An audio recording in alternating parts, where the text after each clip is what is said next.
I've been invited to the Uffizi Gallery in Florence, home to the biggest names in Renaissance art: Giotto, Botticelli, Michelangelo, Titian, Leonardo, to name a few. It was also headquarters to the family that bankrolled the cultural explosion of the Renaissance, the Medici. They were a dynasty that dominated European banking, put 3 popes in the Vatican, and nurtured the rebirth of art and architecture. And they understood that the best way to climb the stairway to success was to own the stairway. Which is why I'm here today, to see what's behind the scenes on the stairways of the Uffizi Gallery.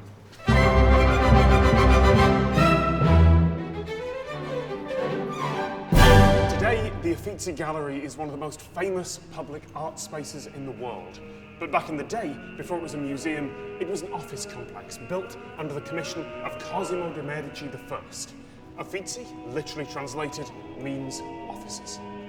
Designed by Giorgio Visari, this complex became a dominant hub of business, law and politics. It's a cathedral of power and wealth. Even during its construction, the political and social control of the Medici was obvious. They destroyed much of the neighbourhood, demolishing theatres, taverns and brothels, making space for the Uffizi's large hallways, its network of corridors and courtyards.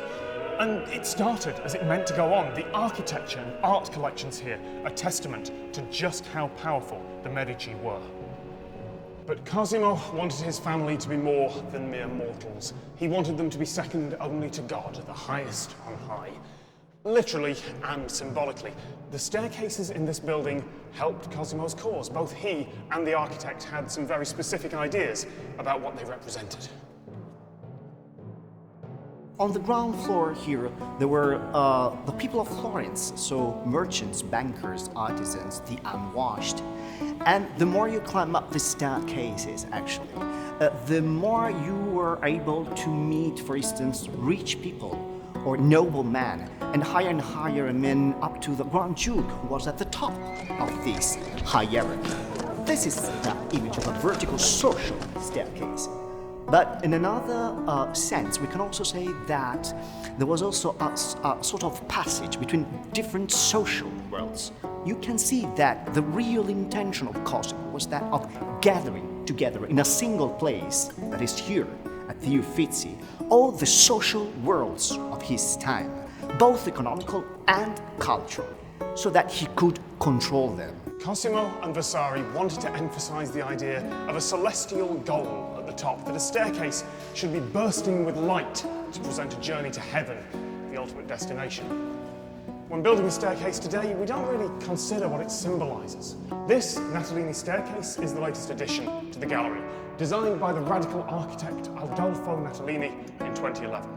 All those characteristics that Vasari demanded for the construction of a perfect staircase are reinterpreted here according to a contemporary taste, of course. Also, if you look at this staircase from downstairs up, you can also perceive that it has the typical shape of an old tower. One of those typical towers, I mean from the Florence of the Middle Ages and of the Renaissance, when the skyline of the city was full of these kinds of architecture. Here at the Uffizi, ascent placed the Medici family at the top of the pile, as close to heaven as they are far removed from the common people down below. Cosimo Medici even ate dinner on a platform that placed him higher than his guests. Visari, the architect, also built a private corridor, known as the Visari Corridor, which you can see crossing the river over there behind me. Almost a kilometre long, it connects the Uffizi to the Pitti Palace, which was the Medici's private residence.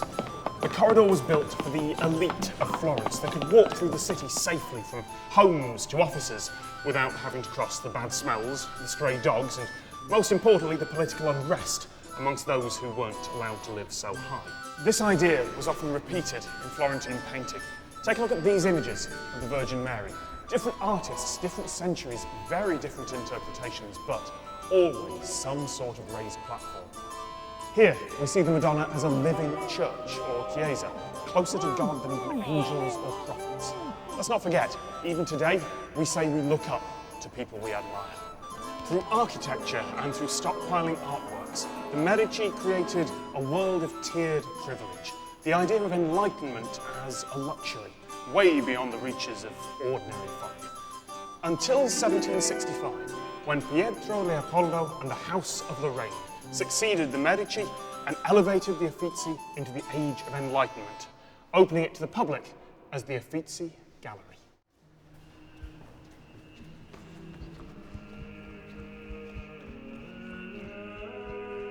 This sketch isn't on show to the public. It's a perspective cartoon, forming a precise skeleton for what would become one of Leonardo's earliest paintings, the Adoration of the Magi. It's particularly important as a drawing because you see that representation of the temple in Jerusalem with 15 steps, and it's a symbol of peace in comparison with the scene of war that you see all around the staircase. This is a biblical message that actually Leonardo wants to emphasize. That is, that from the ashes of a collapsed world, which is paganism, a new message actually could rise up, which is Christianity, and the message is a message of salvation. Staircases are not always what they seem. This idea of elevation has been a part of social hierarchy for hundreds, even thousands of years, but look around today. I don't think it's actually that different. Today, sure, it's big money and tall buildings, perhaps. Just a little. It's so the rich can be as far away from down-to-earth people as possible, and with that, slightly closer to God.